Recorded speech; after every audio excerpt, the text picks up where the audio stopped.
शशा अहिमर्चन्ननु स्वराज्यम्। ओम शांति शांति शांति। निंदन्तु नीति निपुणा यदि वास्तुवन्तु लक्ष्मीः समाविशतु गच्छतु वा यथेष्टम्। अद्यैव मरणमस्तु युगान्तरे वा। न्यायात् पथः प्रविचलन्ति पदं न धीरा। उदेति सविता ताम्रः ताम्रः एवास्तमेति च।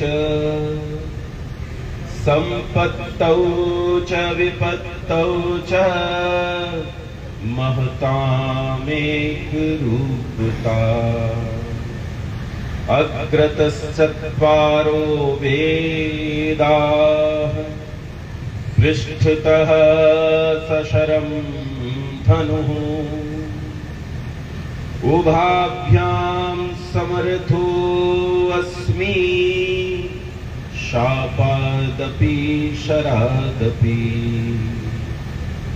श्रुतिस्मृति सदाचारः स्वस्य च प्रियमात्मनः। एतच्चतुर्विधं प्राहो साक्षात् धर्मस्य लक्षणम्। साक्षात् धर्मस्य लक्षणम्।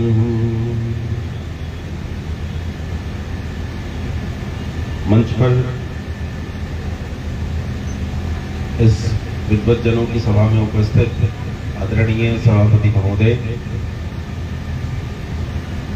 आश्रम परंपरा में सर्वोच्च शिखर आसन पर विद्यमान पूज्य सन्यासी वृंद, वानप्रस्थी वृंद, मेरे पार्श्व में बैठे हुए अनेक पूजनीय विद्वान और ऐसे कई लोग जिनसे मेरा अच्छे से परिचय है। पहाड़गंज से हमारे बीच में आए हुए हमारे बहुत अच्छे मित्र और गुरुकुल के सहयोगी आदरणीय विजय जी, और बहुत दिन बाद जिनसे परिचय हुआ ऐसे आदरणीय राम सिंह जी, विद्वान संचालक महोदय श्री गिरिराज सिंह जी, साधु आश्रम की समस्त सम्मानित कार्यकारिणी, सम्मुख बैठे हुए प्रबुद्ध श्रोताओं, माताओं और पुत्रियों। आइए आज एक विषय आप लोगों के बीच में रखने का प्रयास करता हूं। जैसा संचालक महोदय का निर्देश हुआ है कि उस पर चर्चा करना बहुत जरूरी है। देखो, आज जैसा समाज आ गया है, तो आज इस प्रचलित समाज में, इस उपस्थित और प्रस्तुत समाज में हमारे यहाँ शिक्षा का बड़ा महत्व है। प्राचीन काल में एक समय ऐसा था जब शिक्षा का कोई मूल्य नहीं था, लोग शिक्षा पर बहुत ज्यादा ध्यान नहीं देते। हम सब जानते हैं कन्याओं को उतना ही पढ़ाया जाता था जितना उनके लायक हो। 2-4 अक्षर सीख लिए ठीक है, नाम लिखना सीख लिया ठीक है, किताब पढ़नी सीख ली ठीक है, इतना बहुत है। ज्यादा पढ़ा देने से कहते थे ज्यादा पढ़ लिख लेगी तो समस्या हो जाएगी, ज्यादा अकल बताने लगेगी, या फिर उसे गोबर उठाने में शर्म आने लगेगी, या खाना बनाने में शर्म आएगी, या फिर हो सकता है पति के और ससुराल वालों के साथ ज्यादा बहस करे, इसलिए भी नहीं पढ़ाते थे, डर के कारण भी नहीं पढ़ाते थे। और पुरुषों में भी इस बात का ध्यान रखा जाता था कि किसे क्या करना है। अब किसी को खेती करनी है तो न भी पढ़े तो भी काम चल जाएगा, किसी को मजदूरी करनी है तो माता पिता ही कहते थे पढ़ लिख कर करेगा क्या, तुझे तो मजदूरी ही करनी है, तो इससे आगे बढ़ ही नहीं सकता है। तो बात ये थी कि समूचे समाज में शिक्षा के प्रति वो रुझान नहीं था। लेकिन आज हम सामान्य रूप से देखते हैं कि शिक्षा के प्रति लोगों में एक बहुत गहरा रुझान देखने में आता है। आज इस देश के प्रबुद्ध प्रतिष्ठित संस्थानों पर कन्याएं शासन कर रही हैं। कन्याएं न केवल इस देश की प्रधानमंत्राणी रह चुकी हैं, अनेक राज्यों में मुख्यमंत्राणी रह चुकी हैं, अपितु वे साइंटिस्ट हैं, पायलट हैं और बहुत सारा काम कर रही हैं। अच्छा, लड़कों को पढ़ाने की तरफ भी रुझान बहुत ज्यादा है। माता पिता आज जीवन में सोचते हैं कि सबसे जरूरी अगर कोई चीज है तो वो शिक्षा है। लेकिन अभी एक बड़ी समस्या खड़ी होती है, जानते हो वो क्या है? कि आप बच्चों को शिक्षा पढ़ने के लिए कहां भेजते हो? ऐसे मत देखो, बोला कॉन्वेंट स्कूल। भाषण नहीं देता, मैं बात करता हूं। कहां भेजते हैं? कॉन्वेंट। हिंदी में बोलो, कहां भेजते हैं? विद्यालय। कहां भेजते हैं? अच्छा, प्राप्त करने जा रहा है शिक्षा, लेने जा रहा है शिक्षा, लेकिन कहां? विद्यालय में। अच्छा, विद्यालय में जो शब्द आता है जिससे वो संस्थान बनता है वो है विद्या। तो अब दो शब्द हो गए, एक शिक्षा और दूसरा विद्या। तो प्राप्त तो शिक्षा करनी थी, तो विद्या वाले आलय में क्यों गया? भाई प्राप्त तो शिक्षा करनी थी तो विद्या के आलय में क्यों गया? शिक्षालय में क्यों नहीं गया? फिर इस स्कूल का नाम विद्यालय क्यों कहा जाता है, शिक्षालय क्यों नहीं कहा जाता, जबकि शिक्षा मिलती है? अच्छा, क्या शिक्षा और विद्या में कोई अंतर है कि नहीं है? माताओं, विद्या और शिक्षा में कोई अंतर है कि नहीं है? अच्छा, कुछ लोग कह रहे हैं, कुछ लोग कह रहे नहीं है, कुछ कह रहे हैं असमंजस है, पता नहीं क्या। पर विद्यालय में जाकर देखो तो विद्यालय पर लिखा होता है शिक्षार्थ आइए, सेवार्थ जाइए। नाम विद्यालय और आइए शिक्षा लेने के लिए। काहे भाई विद्या लेने के लिए क्यों ना आए? असल बात यह है कि विद्या और शिक्षा को आजकल समानार्थी शब्द माना जाता है। दोनों को यही माना जाता है कि शिक्षा और विद्या एक ही है। तब ये भ्रांति उत्पन्न हो गई है। और इसे समझने की कोशिश करते हैं कि शिक्षा और विद्या बेसिकली है क्या। देखो जी, शिक्षा शब्द का सामान्य अर्थ आपकी और मेरी भाषा में, जो हम गांव समाज में बात करते हैं, शिक्षा को आम भाषा में कहते हैं सीख। क्या कहते हैं? सीखना। सीखना मतलब शिक्षा। शिक्षा जिस धातु से निष्पन्न होता है और जो उसके अर्थ निष्पत्ति होती है वो भी सीखने के अर्थ ही होती है। जो कुछ भी हम सीखेंगे वो शिक्षा के अंतर्गत आएगा। बोलो, बात समझ में आई कि नहीं आई? अच्छा, सीखा अच्छा भी जा सकता है और बुरा भी जा सकता है। अच्छी चीजें भी सीखी जा सकती हैं और बुरी चीजें भी सीखी जा सकती हैं। प्रणाम करना भी सीखा जा सकता है और जेब काटना भी। तो शिक्षा दोनों तरह की होती है। शिक्षा अच्छी भी है और शिक्षा बुरी भी। अभी ध्यान से सुनो, विद्या किसे कहते हैं? शिक्षा और विद्या में क्या अंतर है? शिक्षा किसे कहते हैं और विद्या किसे कहते हैं? शिक्षा केवल इतना मात्र है कि आप शब्द को जान लो। अभी मैं आदरणीय राम सिंह जी के पास बैठा था तो वो अंग्रेजी के अच्छे विद्वान हैं। मैं कई साल पहले भरतपुर आया था, मैं भरतपुर को भूल गया और भरतपुर मुझे भूल गया। मेरे भी याद नहीं मैं भरतपुर आया था। तो मैं जब भरतपुर आया था तो उस समय, लेकिन कुछ चीजें मुझे याद है। मैं भरतपुर आया था तो अंग्रेजी में मैंने एक ऐसा शब्द प्रयोग कर दिया था जो शब्द का अर्थ अश्लील बनता था, जबकि वो गायन के लिए था।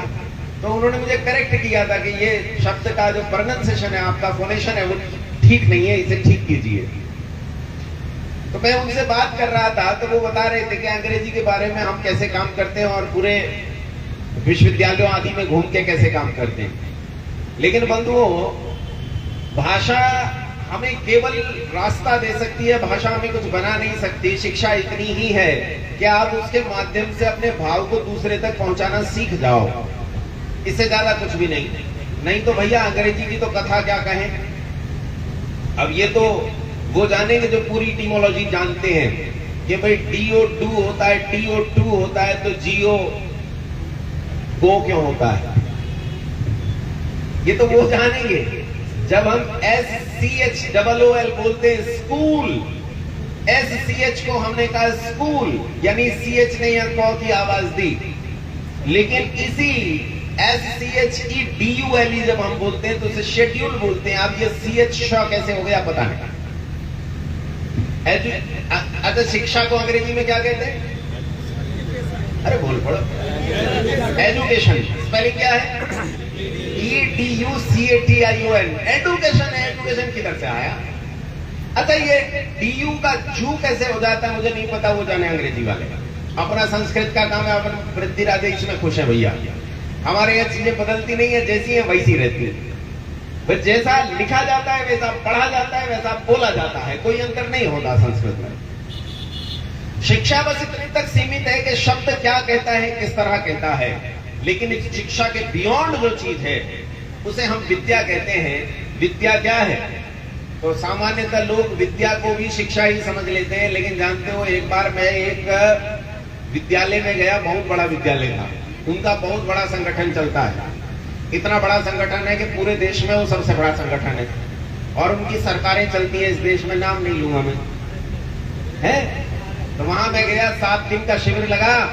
तो 7 दिन के शिविर में विद्यालय का नाम था विद्या मंदिर, है। 7 दिन के शिविर में उन्होंने जब बाद में कुछ लोगों को छांटा, चयन किया कि आप कुछ कहेंगे शिविर के बारे में, तो मेरा भी चयन कर लिया, हालांकि मेरी उम्र कम थी, लेकिन चयन कर लिया। तो मैं गया, उन्होंने कहा जी कुछ कहो। मैंने कहा भाई मुझे तो 7 दिन में कुछ समझ में नहीं आया। शाम को खेल बहुत अच्छा होता था, और जो तीसरे पैर तुम आम का पन्ना बनाते थे वो गजब का था। दाल में दाल नहीं थी, रोटी बहुत मोटी थी। इसके अलावा शिविर में मुझे कुछ समझ में नहीं आया। और मैंने कहा तुम 700-800 लोग बैठे हो, तुम्हारी कुछ समझ में आया हो तो बताओ। मैंने कहा ये बताओ विद्या किसे कहते हैं? आप आश्चर्य करोगे, उनमें से एक जन खड़ा होकर नहीं बता पाया कि विद्या किसे कहते हैं। अब इससे भी बड़ा आश्चर्य सुनो, उनमें से हर एक की छाती पर बैज लगा था, उस बैज पर लिखा था सा विद्या या विमुक्त। हर एक की छाती पर बैज लगा था, उस पर लिखा था सा विद्या या विमुक्त। जो बंधनों से छुड़ा दे उसका नाम क्या है? विद्या है। विद्या उसे कहते हैं जो संसार के बंधनों से मुक्ति दे दे। व्यक्ति संसार के बंधनों में बंधा रहता है, पता नहीं होता। आदमी बड़े विद्वान होते लेकिन बंधन छूटते नहीं है, जानते हो। हमारे यहाँ एक वैद्य जी थे, पंडित लक्ष्मीचंद जी। तो उनके घर से उनकी बेटी आ गई, बेटी के साथ उसके बच्चे भी आ गए। तो वो जो नाती था वो जीने पर ऊपर खड़ा था। पंडित जी अपने 2-3 पोतों को लेकर तैयार खड़े थे मेले में जाने के लिए। अब वो जो नाती था वो घुटनों के बल चलता था। बंधन बता रहा हूं, बंधन कैसे पकड़ता है आदमी को। तो उन्होंने नीचे से अपने नाती को आवाज देकर कहा, आजा मेरा बेटा, तुझे मेले में लेके जाऊंगा। छोटा बच्चा, उसे कहां बातें समझ में आ रही, घुटनों के बल चलता है। तो बालक थोड़ी देर उनकी तरफ देखता रहा, वो ललचाते हुए कहते रहे, आजा बेटा मेले में चलेंगे, आजा मेरा बेटा मेले में चलेंगे। लेकिन बच्चे का मूड बदला, उसने दूसरी तरफ मुंह किया और एक कदम दूसरी तरफ बढ़ा दिया। पंडित जी को क्रोध आ गया, बोले मर नालायक, जैसों का है वैसा ही रहेगा। दुष्ट है तेरा बाप, दुष्ट तेरा दादा दुष्ट, ऐसा ही रहेगा। गुस्सा आ गया उस पर, क्यों मेरी तरफ क्यों नहीं देखते। इतने में इस तेज आवाज को सुनकर बालक ने फिर नाना की तरफ देखा। जैसे ही देखा बोले आजा मेरा बेटा, सबसे अच्छा बेटा। अभी तो गाली दे रहे थे, अभी फिर से लाड़ उठाया। ये बंधन ऐसे बांध लेता है व्यक्ति को संसार में कि हम चाहते हुए भी इस बंधन को छोड़ नहीं पाते। आदमी जब शमशान में जाता है, माताएं तो नहीं जाती वैसे, आजकल तो जाने लगी है कुछ। शमशान में जब जाता है और जलते हुए आदमी को देखता है, उसका शव जल रहा होता है, तो सोचता है बाप रे क्या जीवन है। कल ही तो सुबह मेरे साथ खड़ा हुआ बात कर रहा था, शाम ही तो हमने बैठकर चाय पी है, अभी ये मर गया, इसे जला दिया गया। संसार तो पानी का बुलबुला है जी, इसमें इच्छा रखने का कोई लाभ नहीं। बिल्कुल ऐसा भाव उठता है जैसे संसार में कुछ नहीं रखा। और जब शमशान से लौटता है तो इसी भाव में लौटता है कि अब तो ईश्वर का भजन करूंगा, इस संसार में कुछ नहीं रखा, पानी का बुलबुला है। लेकिन जब घर पहुंचता है और उसकी पोती चीख मारकर उसकी गोदी में चढ़ जाती है, तो वो शमशान वैराग्य वहीं छूट जाता है। अब पोती के सिवाय कुछ भी दिखाई नहीं देता, और उसकी कान फोड़ने वाली चीख भी से मधुर सुनाई देने लगी। संसार दुखों से भरा हुआ है, इसमें कोई शक नहीं। यहाँ आदि दैविक दुख है, आदि भौतिक है, आध्यात्मिक है। यहाँ नाना प्रकार के दुख हैं। तुम जानते हो तुम्हारे आसपास जितने रिश्तेदार हैं, बंधु हैं, बांधव हैं, ये सब दुखी तो हैं। तुम्हें क्या लगता है माँ सुख है? अरे माँ भी दुख है। एक दिन जब ये मर जाएगी फिर याद आकर दुखी करेगी। फिर इसकी स्मृति आया करेगी, और वो स्मृति भी एक तरह की वृत्ति है, वो भी दुख उत्पन्न करती है, वो व्यक्ति को बंधनों में बांधने वाली है। संसार में जो कुछ दिखता है सब बंधन में बांधने वाला है। बोलो हाँ के ना? रसगुल्ला बताओ बंधन में बांधता है कि नहीं? बांधता है। एक खा लिया, एक और खाने की इच्छा है, एक और खा लिया, एक और खाने की इच्छा है। थोड़ा है, थोड़े की जरूरत है, थोड़ा सा और थोड़े की जरूरत है। कितना चाहिए? मैंने मेरी बेटी से पूछा, मैंने कहा बेटा तुझे बड़ा धन लगा रहता है, तुझे कितना धन चाहिए? तो कहती है कि पिताजी सारी दौलत, सारी ताकत, सारी दुनिया पर हुकूमत, में ज्यादा नहीं मांगता। हर आदमी की इच्छा यह है कि अधिक से अधिक मिल जाए, और इन्हीं बंधनों में फंसा रहता है। इन बंधनों को काटकर जीव को जो स्वतंत्र कर देता है और आनंद के सागर में डुबा देता है, उसका नाम विद्या है। उसका नाम क्या है? विद्या है। अब ध्यान से सुनो, शिक्षा और विद्या का परस्पर संबंध क्या है? शिक्षा वो साधन है जिस साधन पर बैठकर तुम विद्या तक पहुंच सकते हो। शिक्षा विद्या नहीं है। ये बात समझ में आई कि नहीं आई? शिक्षा पर बैठकर, शिक्षा स्कूटर है, कार है, ट्रेन है, प्लेन है। शिक्षा वो साधन है, व्हीकल है जिस पर बैठकर हम विद्या तक पहुंचते हैं। शिक्षा नहीं होगी तो विद्या तक नहीं पहुंच सकते। हमारे गुरुकुलों में छात्रों को व्याकरण पढ़ाया जाता है, बच्चे बैठकर रटते हैं। वृद्धिराधे चतुर्गुण इको गुणबद्धि न धातु लोपार्थ धातु के किंगिति च दीदी वे विटा मलो नंदा संयोग। ये क्या है? ये शिक्षा है, विद्या नहीं है, ये शिक्षा है। और ये शिक्षा जब व्यक्ति को वो नेत्र दे देती है जिस नेत्र से विद्या दिखना शुरू हो जाए, तब व्यक्ति विद्या को प्राप्त कर सकता है। विद्या संसार में केवल एक ही है, और वो क्या है? वेद है, वेद है, वेद है। वेद के अलावा संसार में विद्या कुछ भी नहीं है। और इस वेद तक तो धोकर तुम्हें ले जाए, उसका नाम शिक्षा। उसका नाम क्या है? अच्छा, शिक्षा दो प्रकार की अभी बताया था, एक अच्छी शिक्षा और एक अच्छा। विद्या तक कौन सी लेकर जाएगी? अच्छी शिक्षा। कौन सी लेकर जाएगी? अच्छी। अब ये भी समझते हैं अच्छी शिक्षा और बुरी शिक्षा है क्या क्या, उसे समझने का यत्न करते हैं। उससे पहले अच्छा मुझे एक बात बताओ, एक प्रश्न का उत्तर दो मेरे। चुप मत रहना, उत्तर देना। अभी 200, 300, 400 साल पहले तुम देखो, अरे कौन से 200, 300, 40, 50 साल पहले भी देखो, तो हमारे यहाँ इतनी कारें थी क्या जितनी कारें आजकल हैं? बोलो, बैलगाड़ी में चलते थे हैं? हमारे यहाँ उस क्षेत्र में झोटा बग्गी चलती थी, पता नहीं आपके यहाँ चलती थी कि नहीं। हमारे यहाँ बैलगाड़ी तो पूरे देश में चलती थी। और आजकल कैसे चलते हैं? कार में ठंडा गर्म करने वाली मशीन भी लगी है। गर्मियों में कार अंदर से ठंडा हो जाएगी और सर्दियों में कार अंदर से गर्म हो जाएगी। और कितनी तेज चलती है, और 200 किलोमीटर प्रति घंटा की रफ्तार से दौड़ती हैं। अब तो बड़े बड़े एक्सप्रेसवे बन गए हैं, उन पर तो बड़ी तेज दौड़ रही हैं गाड़ियां हैं। पहले तुम माताओं, अच्छा जो बेटियां बैठी हैं, माताओं में एक चीज अच्छी है कि यहाँ सब युवतियां बैठी हैं, सबके सिर काले हैं, किसी के सफेद बाल नहीं है। यह अच्छी बात है कि सब युवतियां, पुरुष सारे बूढ़े बैठे। अच्छा सिर काले हैं? नहीं, वैसे गृहस्थ को प्रसाधन इस्तेमाल करने का अधिकार होता, ठीक है। जो गृहस्थ है उसे प्रसाधन इस्तेमाल कर सकता है, उसमें कोई संशय नहीं, उसमें कोई समस्या नहीं, कर सकते हो आप।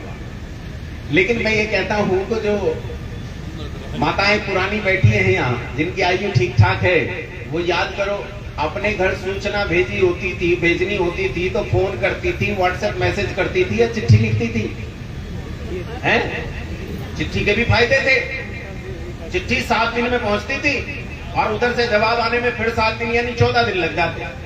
अब हुआ क्या कि यहाँ झगड़ा हो गया, सास का बहू के साथ झगड़ा हो गया और बहू को पूरा गुस्सा आ गया। बोले इनकी तो खाल खिंचवात हुई, ये जानती नहीं मेरे भाइयों को, मेरे बाप को। और पूरी जलती हुई चिट्ठी लिखी कि पिताजी माताजी ऐसी ऐसी हालत हो गई, भाई तुरंत दौड़ आओ, ये कर दूंगी वो कर दूंगी, परेशान कर रहे हैं। अब जा तो सकती नहीं क्योंकि इतनी तो गाड़ियां नहीं, वाहन नहीं।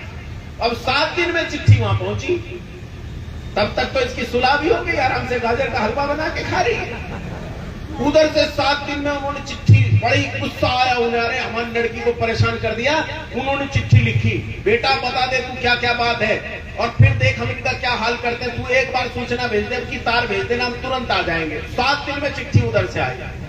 14 दिन में कौन बात कहां गई पता ही नहीं, खत्म हो गई। अब वो तार भेजती है कि भैया अपने घर रहो, मैं तो आराम से रह रही हूं, तो पुरानी बात हो गई।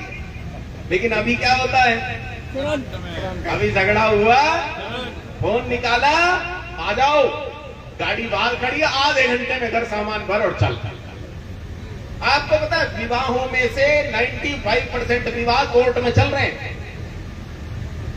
ये तो शादियां हैं, इनमें से 95% शादियां अभी कोर्ट में चल रही हैं। और उसका सबसे बड़ा कारण ये है, सबसे बड़ा कारण है ये सूचना का तेजी से आदान प्रदान होना, और हमारा जल्दी जल्दी इधर आना जाना। जल्दी जल्दी आता कोई नहीं है। पहले बैलगाड़ी से जाते थे, धीरे धीरे जाते थे, अब गाड़ी आ गई, लोग कहते हैं तेज चलते हैं, लेकिन जाम लग गया रास्ते में, 3 घंटे खड़ा रहा, जल्दी कहां गया? जल्दी तो अभी भी नहीं जा रहा। और तुम्हारे समाज की हालत ढीली कर दी है, तो जल्दी क्या जाओगे? यहाँ ये समझने का यत्न करना, शिक्षा 2 प्रकार की है, शिक्षा अच्छी भी है और शिक्षा बुरी भी है। बुरी शिक्षा तुम्हें कभी भी विद्या तक लेकर नहीं जा सकती। और ये जो 100-150 साल पहले का समय है, इसमें और आज में अगर शिक्षा में अंतर देखोगे तो पाओगे पहले शिक्षा कम थी। बोलो हाँ के ना?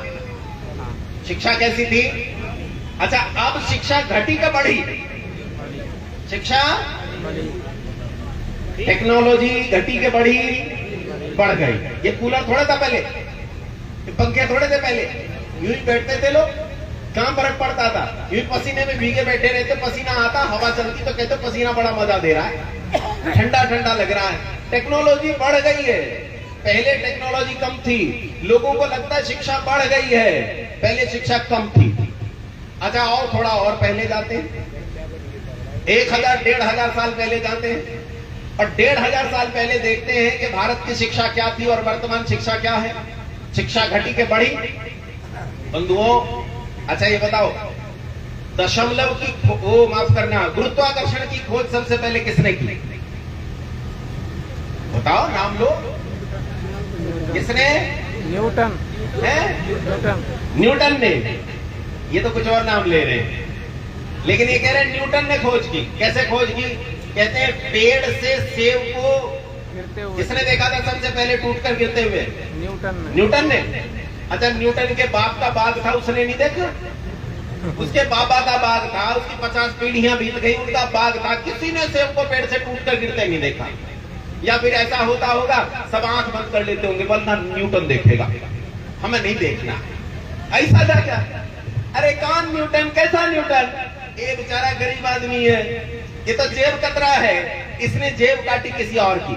न्यूटन के पैदा होने से 700 साल पहले भारत में एक बड़े ज्योतिषाचार्य पैदा हुए, जिनका नाम था आचार्य भास्कर। दुनिया उन्हें भास्कराचार्य के नाम से जानती है। दशमलव के 16 अंकों तक गुरुत्वाकर्षण के मान की खोज की, दशमलव के 16 अंकों तक।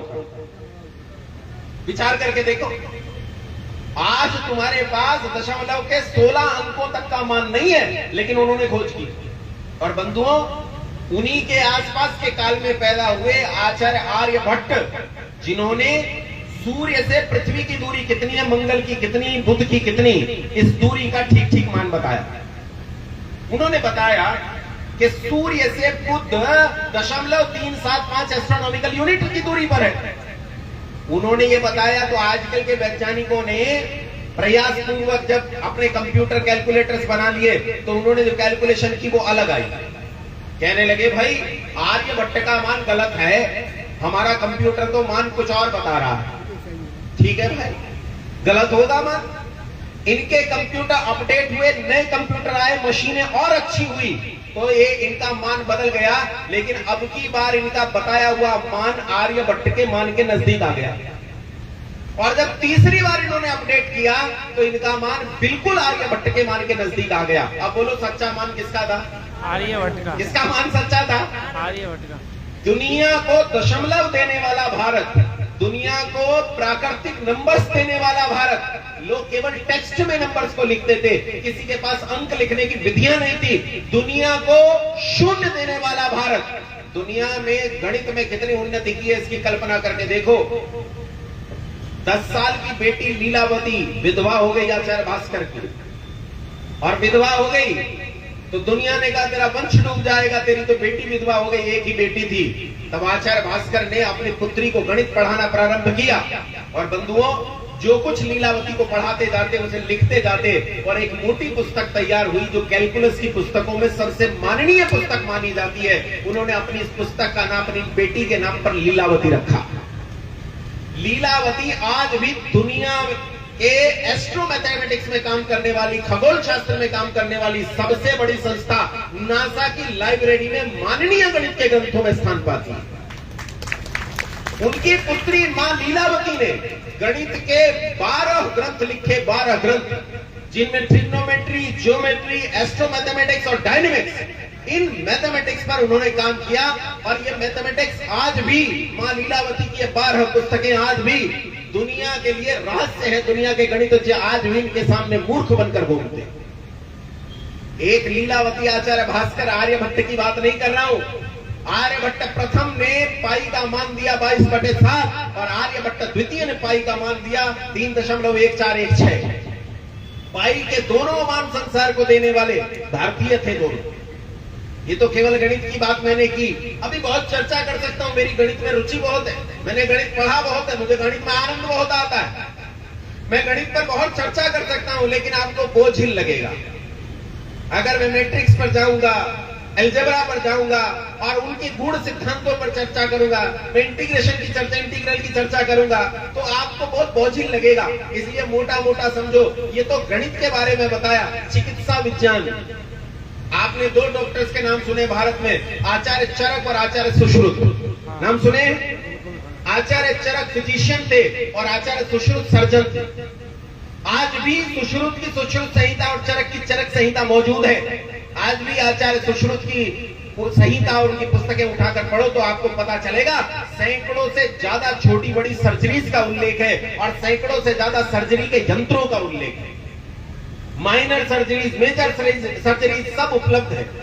ये सब उन्होंने अपनी पुस्तकों में लिख रखा है और आज भी दुनिया के लिए आश्चर्यचकित कर देने वाला है। बंधुओं, न केवल मेडिकल साइंस, न केवल मैथमेटिक्स, टेक्नोलॉजी के क्षेत्र में भी भारत ने महान उपलब्धियां छुई। आपने श्री राम जी का नाम सुना है कि नहीं सुना है? 14 साल के लिए कहां गए? वन में, वनवास। 13 साल वन में बिताए और 14वें साल लड़ाई हो गई किसके साथ?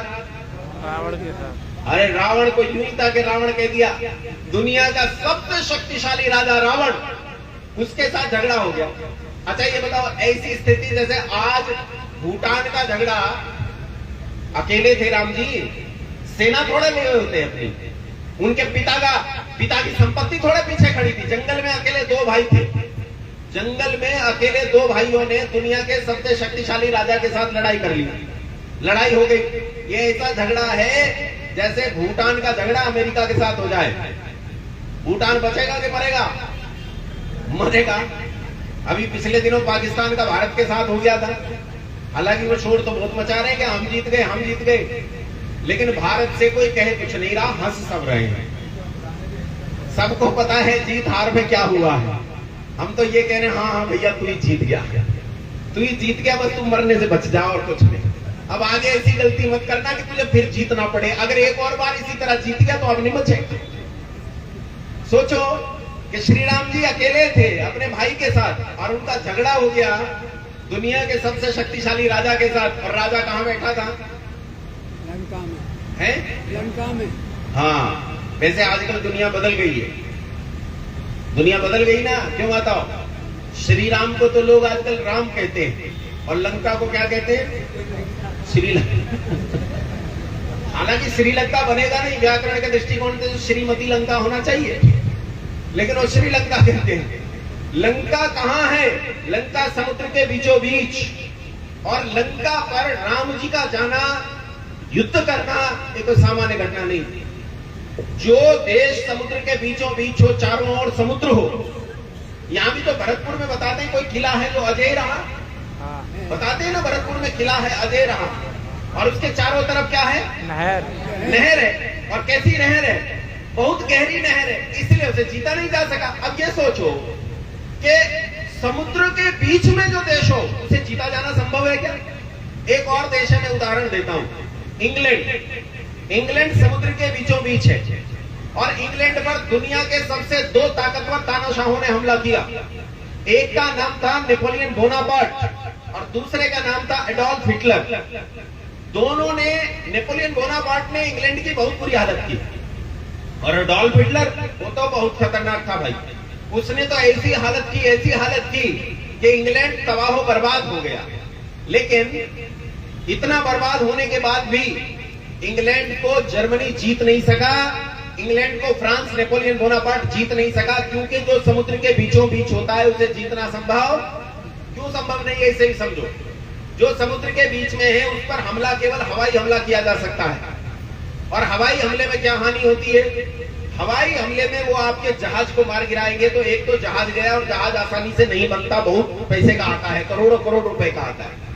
और उसके साथ सबसे बड़ी चीज जो खत्म होती है वो खत्म होता है उसका पायलट। और पायलट चुने हुए होते हैं, गिने चुने पायलट होते हैं किसी भी देश के पास। इसीलिए कुछ विमान जाने के बाद ही जब आपके पायलट और जहाज नष्ट हो गए तो कैसे जीतोगे उस देश को? भगवान राम सामान्य बुद्धिमान व्यक्ति नहीं, अत्यंत बुद्धिमान व्यक्ति थे। वो जानते थे कि जब तक हवाई हमले से जीतने की इच्छा की गई तब तक जीतना संभव नहीं है। तो उन्होंने कहा जमीनी हमला करना पड़ेगा। उसके लिए समुद्र पर क्या बनाना पड़ेगा? पुल बनाना पड़ेगा। अच्छा सोचो, उस समय जब लोग नदी नालों पर लट्ठे डंडे पार हो जाया करते थे, उन्हें डालकर पार हो जाते थे, उस समय कोई समुद्र पर पुल बांधने की बात करे तो कैसा लगेगा?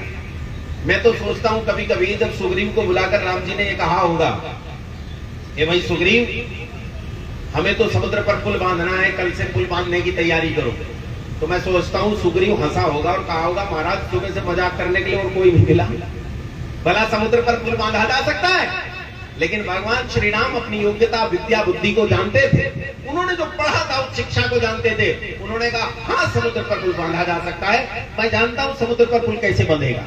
तुम तो एक काम करो बेटा, जाओ और अखबारों में, प्रिंट मीडिया में, इलेक्ट्रॉनिक मीडिया पर इश्तिहार निकालो, हमें इंजीनियर्स की जरूरत है, हमें साइंटिस्ट की जरूरत है, हमें लेबर की जरूरत है, बुलाओ जितने लोग आ सके, जिस दाम में आए बुलाओ, उठाकर लेकर आओ।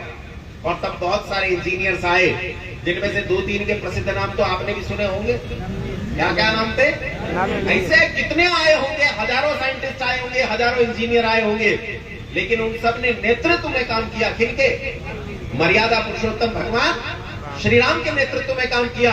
और बंधुओं, आज भारत के तट से श्रीलंका का तट 48 किलोमीटर की दूरी पर है आज। उस समय कितना रहा होगा मैं नहीं कह सकता, लेकिन अगर इतना ही रहा हो तो भी दुनिया में एक दूसरा उदाहरण मौजूद नहीं है कि किसी ने 48 किलोमीटर लंबा समुद्री पुल बनाया हो। एक भी उदाहरण मौजूद नहीं है संसार में। लेकिन मेरे बाप ने बनाया था, मेरे पिता ने बनाया था दुनिया का सबसे लंबा समुद्री पुल। और समुद्री पुल भी ऐसा नहीं है कि एक आध दो बंदर कूदते फांदते पार हो जाए। समुद्री पुल ऐसा था जिस पर टैंक चलने थे, जिस पर ट्रक चलने थे, जिस पर मिसाइल को ले जाने वाली बड़ी बड़ी मशीनें चलनी थी। 10-10 ट्रक बराबर चले होंगे, इतना चौड़ा और लंबा पुल बनाया गया। और पुल बनाकर जा पहुंचे दुनिया के सबसे शक्तिशाली राजा के घर में, और उसके घर में घुसकर उसका ऐसा नाश किया, ऐसा नाश कि दुनिया की आंखों ने ऐसा नाश इतिहास में देखा नहीं था, और भविष्य की आंखें आज तक ऐसा नाश देखने के लिए तरस रही। वंशनाश कर दिया, बीजोच्छेद कर दिया, अपनी पत्नी की अस्मिता को चुनौती देने वाले को उसके घर में घुसकर मार डाला। लोग कहावत गाते हैं, कहते 1 लाख पूत 1.25 लाख नाती, तारावण घर दिया न बाती।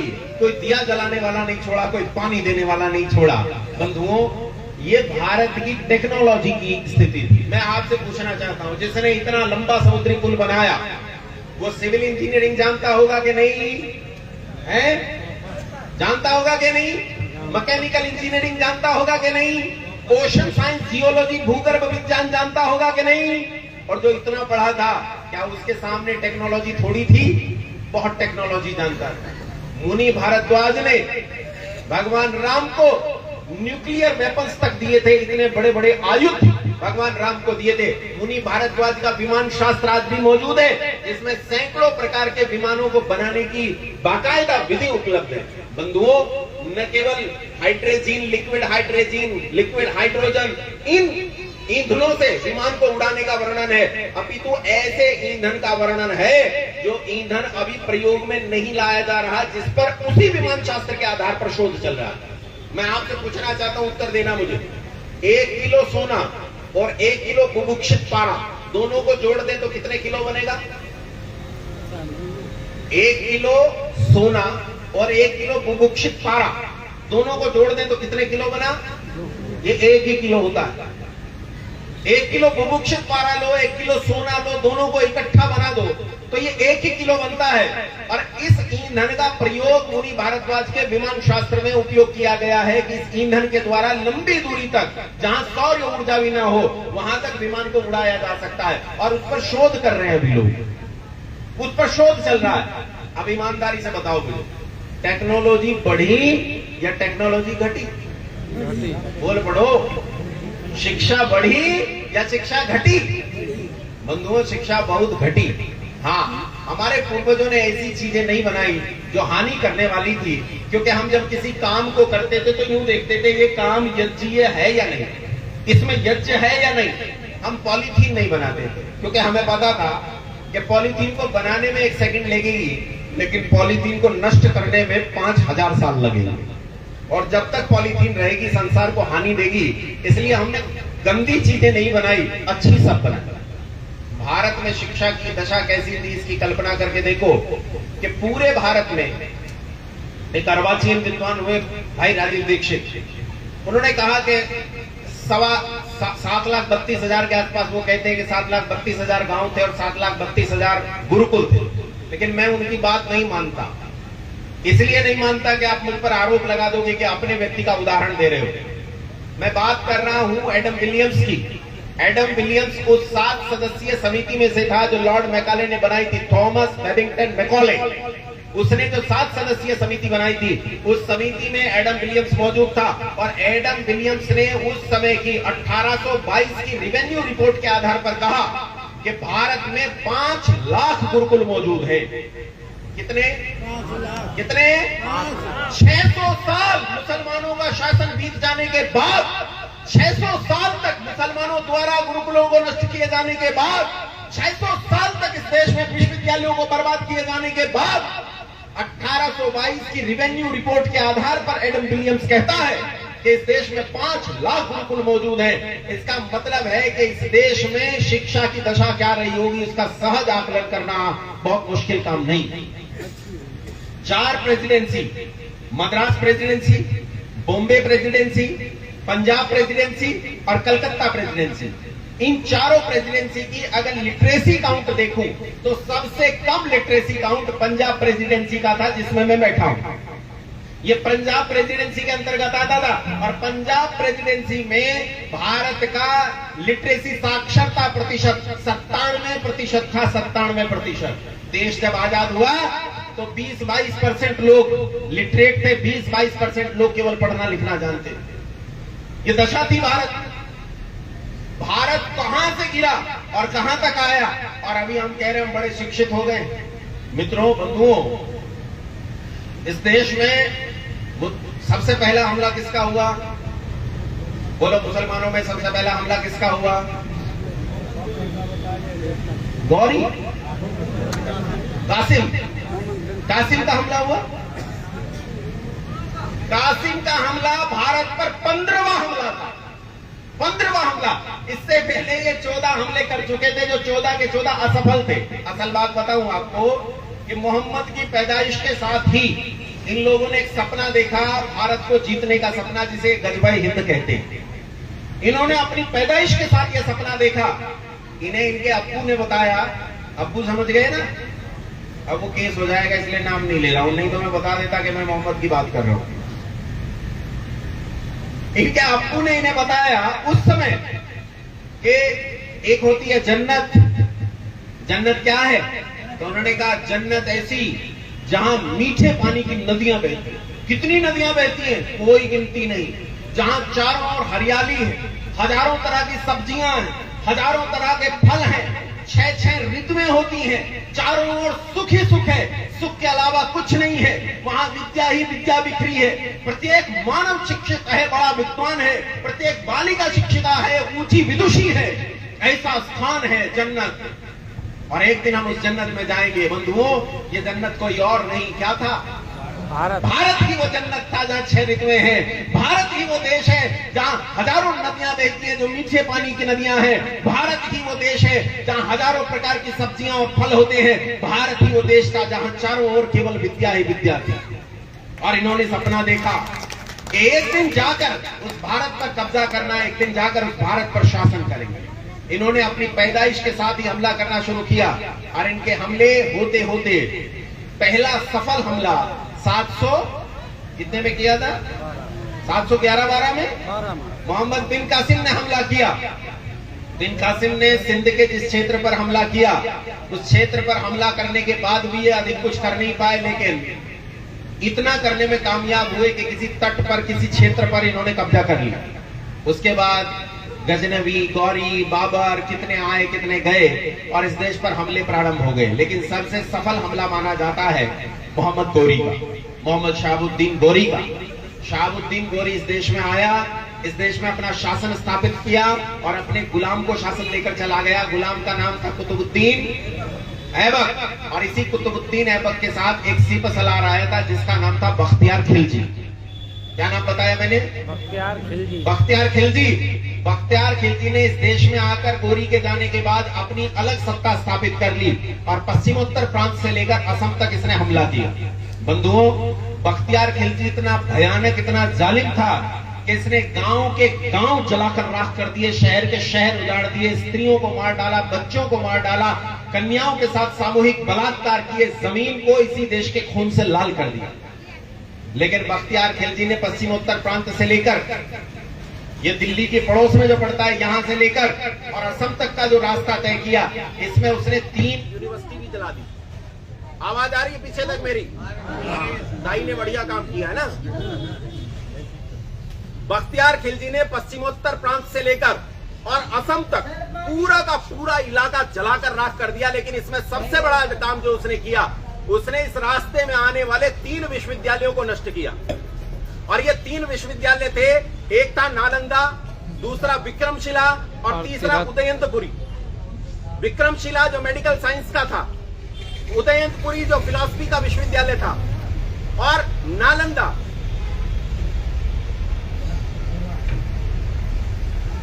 चला ले भाई।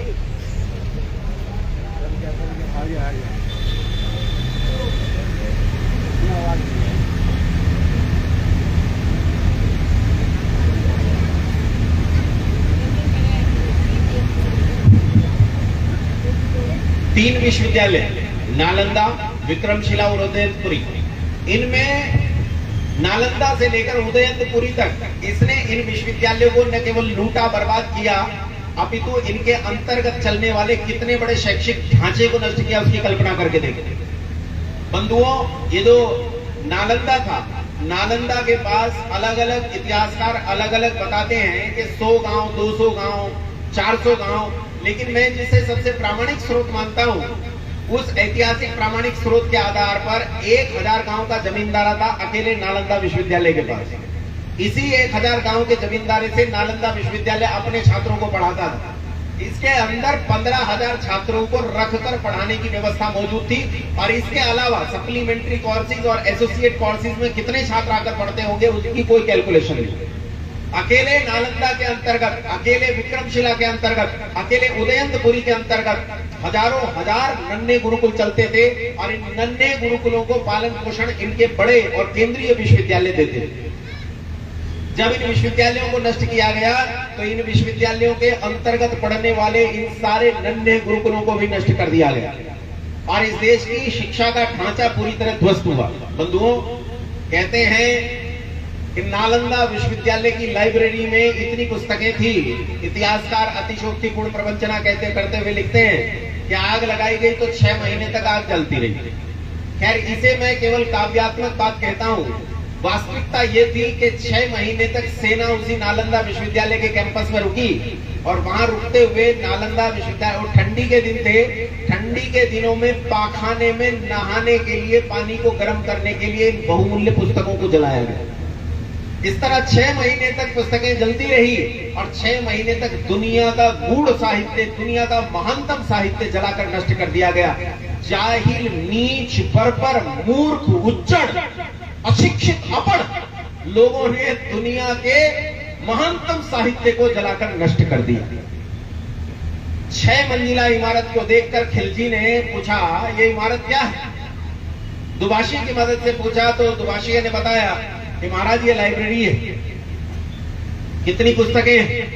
तो अनेक इतिहासकार अलग अलग संख्या बताते हैं। कुछ इतिहासकार कहते हैं 90 लाख किताबें मौजूद थी, मोटा मोटी 1 करोड़ इतनी किताबें मौजूद थी। और बख्तियार खिलजी ने इस लाइब्रेरी के भीतर पूछकर पूछा, क्या इन किताबों में कोई कुरान मौजूद है? उन्होंने कहा नहीं महाराज, कोई कुरान मौजूद नहीं है।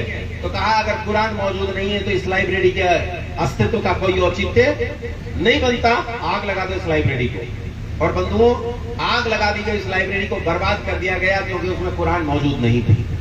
इस तरह नालंदा, विक्रमशिला और उदयंतपुरी नष्ट की है। अच्छा, मैं एक प्रश्न पूछना चाहता हूँ, प्रश्न आपसे है, उत्तर जरूर देना।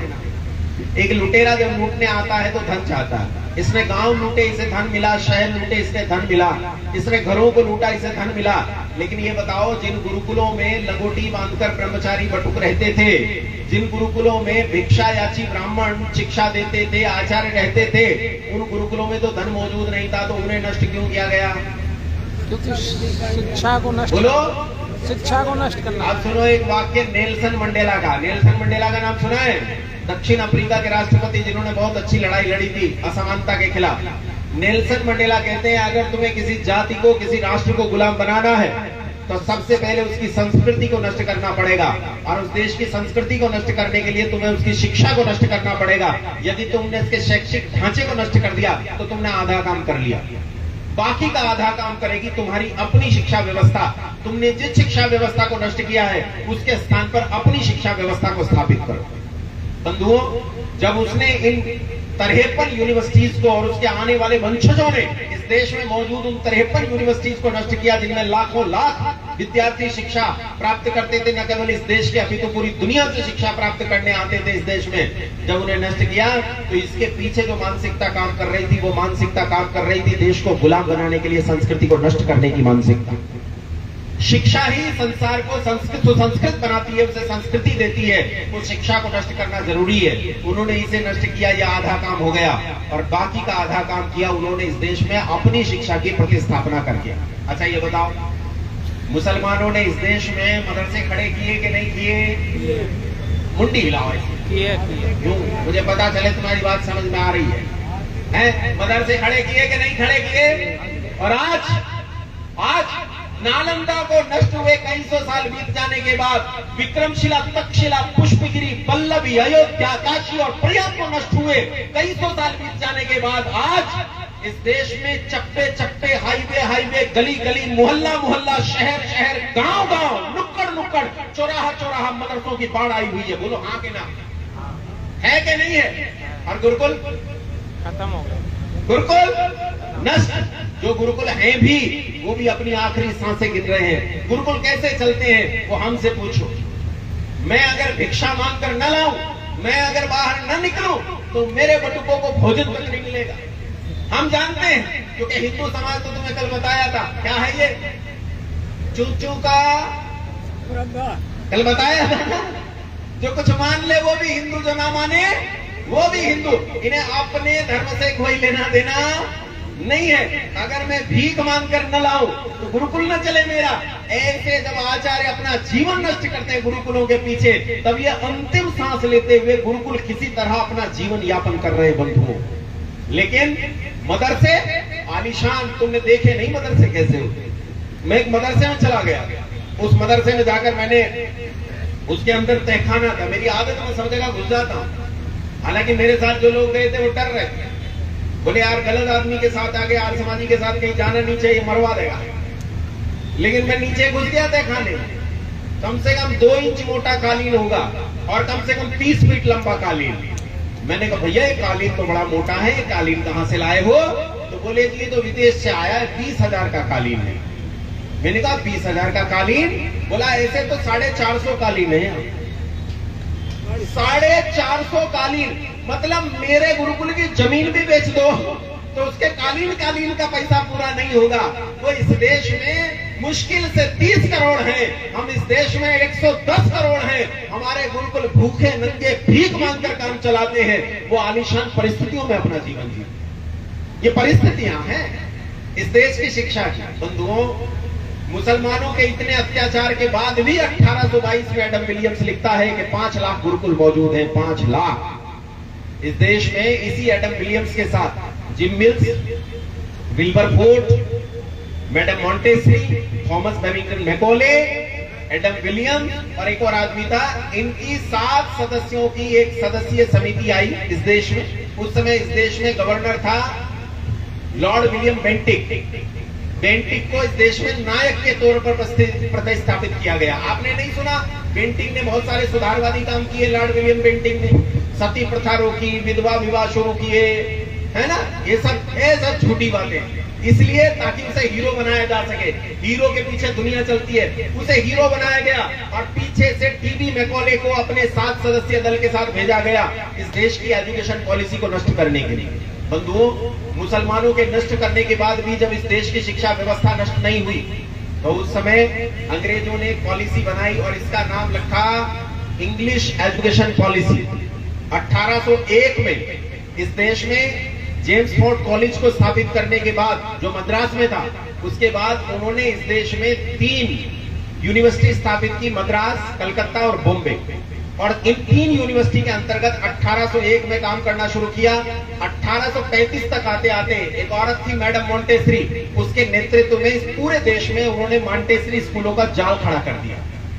पूरे देश में हजारों हजार मॉन्टेसरी स्कूल खड़े हो गए और उसके बाद इस देश में इस इंग्लिश एजुकेशन पॉलिसी की लॉटरी लग गई। लोग अपने बच्चों को इन्हीं स्कूलों में पढ़ने भेजने लगे और जो भारत की शिक्षा थी वो पूरी तरह नष्ट हो गई। आज भारत की शिक्षा बची ही नहीं।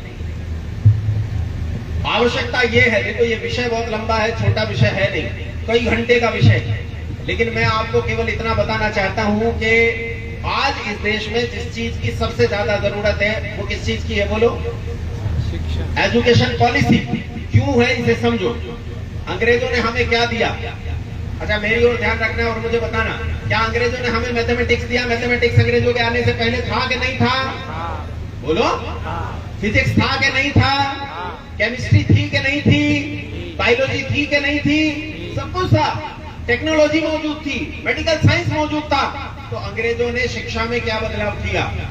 आओ मैं बताता हूँ। ये 2 उदाहरण देकर, उदाहरण हजारों दे सकता हूँ, लेकिन 2 उदाहरण से केवल समझा रहा हूँ। इसे समझाकर बात समाप्त करता हूँ कि अंग्रेजों ने क्या किया और हमें क्या करना चाहिए।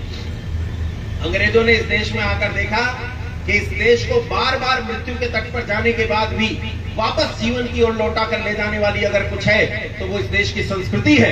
अगर इस देश को गुलाम बनाना है तो इस देश की संस्कृति को नष्ट करना पड़ेगा।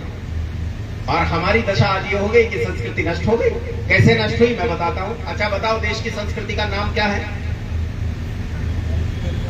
अपने पीछे देखो, अगर एक की भी आवाज आई, अपने पीछे मुंह फिरा कर देखो, क्या नाम है इसका? तो वेद के आधार पर तुमने वैदिक संस्कृति कह दिया। संस्कृति क्या है? भारत की संस्कृति क्या है? अच्छा, जिस देश के लोगों को उस देश की संस्कृति का नाम भी पता ना हो तो ये बताओ संस्कृति नष्ट हुई कि नहीं हुई? हुई कि नहीं हुई? वो देखो पीछे लिखा है। इस देश की संस्कृति का नाम है वर्णाश्रम संस्कृति। क्या नाम है बोलो? इसी वर्णाश्रम संस्कृति को हम वेद की संस्कृति कहते हैं, वैदिक संस्कृति कहते हैं। 4 वर्ण, 4 आश्रम, 4 पुरुषार्थ, 4 वेद, 4 ब्राह्मण इस चतुष्टक में बांटी गई। मैंने अभी एक मंत्र पढ़ा था आपके बीच में, इच्छा ही सो मिनमते ब्रह्मा चकार वरदान। ब्रह्मा का कर्तव्य है वो 4 की वृद्धि कर दे। 4 की वृद्धि मतलब 4 आश्रमों की वृद्धि कर दे और 4 वर्णों की वृद्धि कर दे। अच्छा, मैं आपसे पूछना चाहता हूँ, उत्तर दो मुझे। आज देश में वर्ण है कि जातियां हैं? जातियां। बोलो। जातियां। आश्रम है कि डेरे हैं? आजकल बाबाओं के डेरे हैं, आश्रम नहीं है। आश्रम किसे कहते हैं? आ कहते हैं सहित और श्रम कहते हैं मेहनत। जहां मेहनत के साथ रहा जाए उसका नाम क्या है?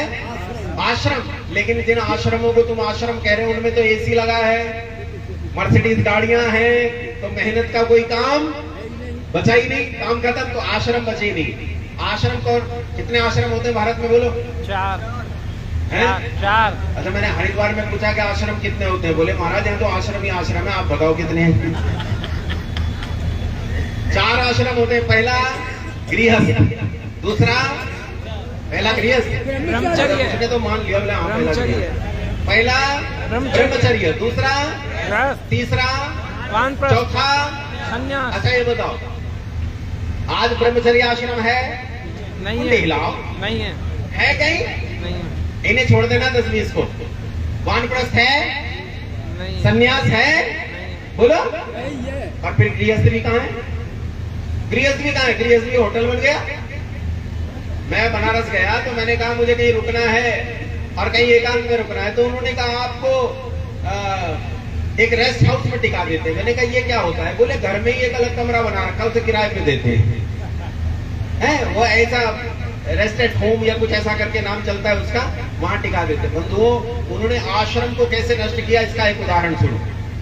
हमारे यहाँ गुरुकुलीय शिक्षा कैसी थी? स्कूल से आने जाने वाली या आवासीय? आवासीय, बोलो कैसी थी? आवासीय, और 100% आवासीय थी। 8 साल का बच्चा कहाँ चला जाता था? गुरुकुल में। गुरुकुल में। आजकल भी जाते हैं क्या? माताओं बोलो, आजकल भी जाते हैं क्या? नहीं, तुमसे विशेष करके पूछ रहा हूँ, क्यों जाते हैं आज भी? मैं बताऊं कैसे। जब विवाह होता है, पता नहीं यहाँ परंपरा है कि नहीं है, मेरे यहाँ तो है, उधर मेरठ वाले क्षेत्र में तो क्या होता है, विवाह होता है तो पंडित जी आते हैं उपनयन संस्कार कराने। उपनयन संस्कार 8 साल की उम्र में होना था, लेकिन वो अब कराने आए जब ये 24 साल का विवाह करने जा रहा है। उपनयन संस्कार करा दिया। उपनयन संस्कार के बाद विद्या होती है, वेदारंभ संस्कार होता है, तो वही वेदारंभ संस्कार करा दिया। और फिर थैला कंधे पे रख के बच्चे से कहते हैं, उस लड़के से कहते हैं जिसका ब्याह हो रहा है, बेटा तू बाहर को चला जा, और कहे कि मैं काशी जा रहा हूं। तो उसने कहा मैं काशी जा रहा हूं, तो उसकी भाभी को और उसकी बहन को कहते हैं कि तुम पकड़ लो कि बेटा लौटा लौटा लौटा। वो हाथ पकड़ ले तो बेटा लौटा लौटा लौटा, और फिर बुला लेते हैं और फिर समावर्तन संस्कार कर देते हैं। समावर्तन संस्कार तब होता है जब विद्या पूरी हो जाए। तो देखो 5 मिनट में 25 साल का काम पूरा। उपनयन हुआ, उपनयन के बाद वेदारंभ हुआ, शिक्षा पूरी हो गई, 17 साल पढ़ने की, वापस आ गया, समावर्तन संस्कार और तुरंत विवाह। क्या बढ़िया पंडित जी, क्या कमाल के पंडित जी, सारा काम 2 मिनट में खत्म, कुछ भी बचा नहीं। बंधुओं, हमारे यहाँ पूरी तरह आवासीय शिक्षा थी और बच्चे गुरुकुल में रहकर पढ़ते थे। और गुरुकुल में जब 8 साल का बच्चा पढ़ने चला गया तो लौट कर कब आएगा? 25 साल के बाद।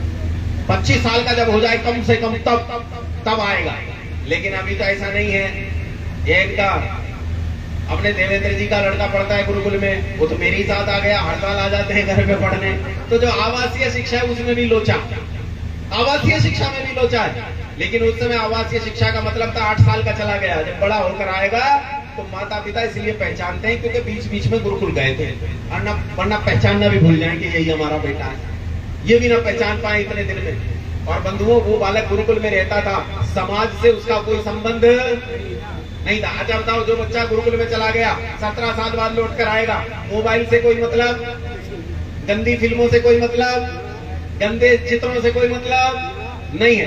अच्छा, समाज के झगड़ों से कोई मतलब, देवरानी जेठानी के झगड़े से, माँ के और ताई के और सास के झगड़े से कोई लेना देना नहीं, भाई भाई के बंटवारे से कोई लेना देना नहीं, समाज के किसी विषाद से कोई लेना देना नहीं, वो वहां जाकर पढ़ेगा।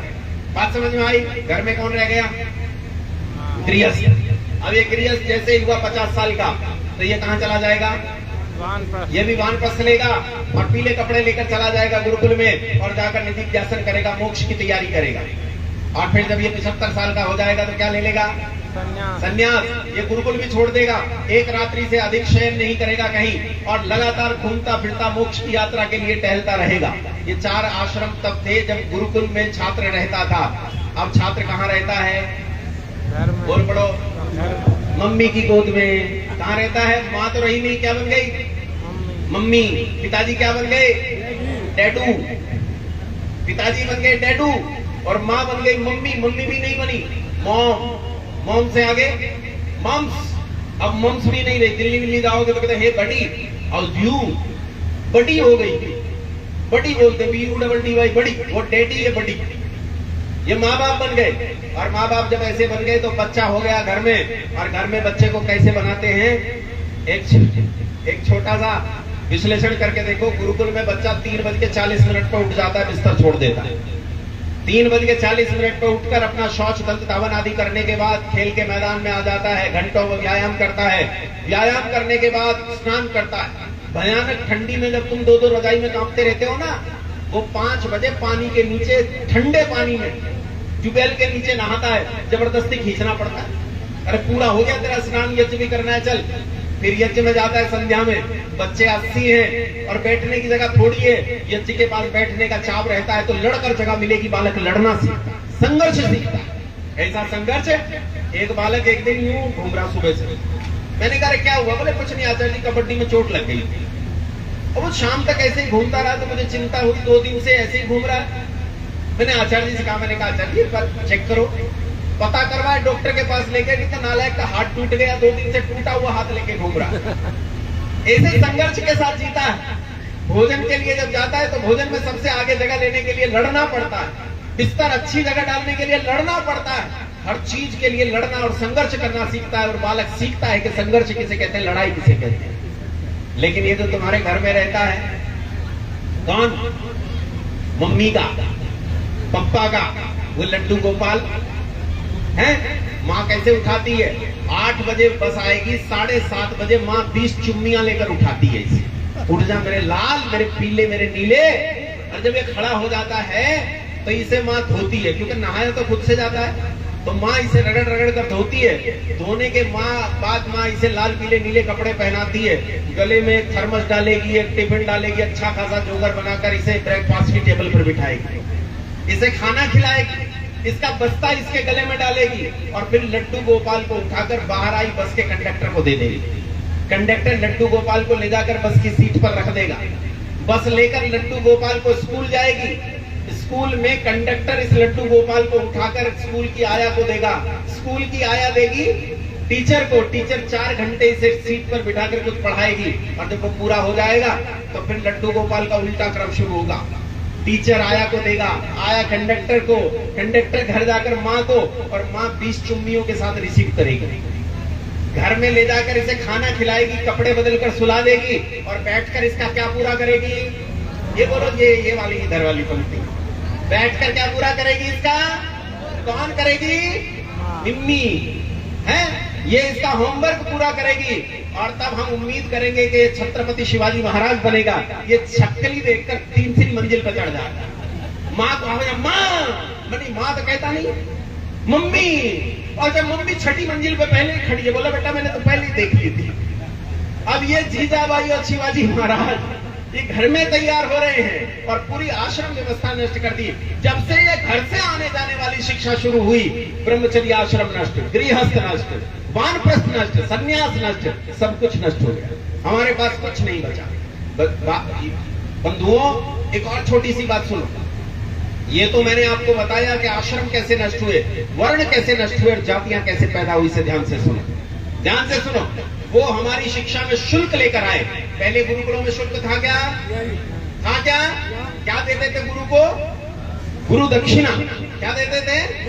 दयानंद ने गुरु को क्या दिया था? एक मुट्ठी लौंग। दुनिया की सबसे बेहतरीन शिक्षा दी गई, और केवल एक मुट्ठी लौंग में सब कुछ उतर गया। क्या अद्भुत था। लेकिन आचार्य की मर्जी थी, वो क्या मांग ले? वो कुछ भी मांग सकता था। बंधुओं, उसने मांग लिया, मुझे एक मुट्ठी लौंग नहीं, तेरा जीवन चाहिए। तो छात्र पीछे नहीं हटता था, कहता था आचार्य जीवन आपका, अब इसके बाद इस जीवन पर मेरा कोई अधिकार नहीं। यह अद्भुत था। और आजकल बच्चे से क्या लेते हैं? फीस। क्या बेचते हैं? किताबें, कॉपियां, पुस्तकें बेचते हैं, बस्ते बेचते हैं, पेंसिलें बेचते हैं, हर चीज बेचते हैं। दुकानदार को ग्राहक। समझ में आई बात? और वो जब वहां रहकर पढ़ता है तो शुल्क आ जाने का परिणाम यह है कि महंगा आदमी अपने बच्चों को कैसे स्कूल में भेजेगा? महंगे स्कूल में। और घसीटू कहाँ भेजेगा? सरकारी स्कूल। घसीटू भेजेगा घसीटी स्कूल में, सरकारी स्कूल में। दोनों की शिक्षा में अंतर आया कि नहीं आया? आप बता, शाहरुख खान का लड़का कहाँ पढ़ेगा? रेयान इंटरनेशनल स्कूल में, और रणपुर घसीटू का लड़का वो खिचड़ी स्कूल में। और सरकार ने काम किया, बोले कोई फेल नहीं होगा, ग्रेड दे देंगे बस, सब पास, सब पास, कापी कोई छोड़ाओ, सब पास। अच्छा, जो बच्चा खिचड़ी स्कूल में पढ़ा और जो बेस्ट फैकल्टी में पढ़कर बड़ा हुआ, ये बताओ दोनों की शिक्षा में अंतर होगा कि नहीं? मुंडी हिलाओ भाई, शिक्षा में अंतर होगा। अच्छा, शिक्षा में अंतर होगा तो बोलो उन्हें अवसर भी समान उपलब्ध होंगे कि अवसरों में अंतर होगा? अवसरों में अंतर होगा। और यहाँ से पैदा होगी ऊंच नीच, यहाँ से पैदा होगी जातियां, यहाँ से शोषण शुरू होगा कि ताकतवर आदमी अपने से गरीब आदमी का शोषण करेगा। लेकिन गुरुकुल में चक्रवर्ती सम्राट दशरथ का पुत्र, मर्यादा पुरुषोत्तम भगवान श्री राम कहने वाला युवक जहां बैठता था, वहीं उसके बराबर की टाट पट्टी पर निषाद का लड़का गुह बैठकर पढ़ता था। उसी दाल को चक्रवर्ती सम्राट का दशरथ का पुत्र पीता था और उसी दाल को निषाद का पुत्र गुह पीता था। उसी कुटिया में राम रहता था और उसी कुटिया में गुह रहता था। कोई असमानता नहीं थी, न शिक्षा के वितरण में असमानता थी, न अवसरों में असमानता थी, न किसी के बढ़ने पर कोई रोक टोक थी। बंधुओं, उन्होंने हमारी शिक्षा में शुल्क लाकर आवासीय शिक्षा नष्ट करके वर्णाश्रम धर्म पर कुठाराघात किया। अगर तुम्हें अपनी शिक्षा में परिवर्तन लाना है, नीति में बदलाव लाना है, तो नीति का बदलाव यह होगा कि इस वर्णाश्रम धर्म व्यवस्था को कैसे लागू किया जाए शिक्षा के माध्यम से, इस प्रयोजन पर आपको काम करना पड़ेगा। बात बहुत लंबी है पर देर बहुत हो गई है और पीछे बैठी संगीता जी इस समय गुस्सा हो रही होंगी, मान ही भाई कहां तक लेके जाएं, अब रुक जाओ। तो इसलिए मैं रुक जाता हूँ। बहुत धैर्य से आप लोगों ने सुना, बहुत धन्यवाद। लेकिन बस इतना कहता हूँ, ये बात मेरी पूरी नहीं हुई है, बात अभी चलती रहेगी। इन्होंने काम ऐसा छेड़ा है कि रुकेगा नहीं 3 दिन। धन्यवाद, नमस्कार।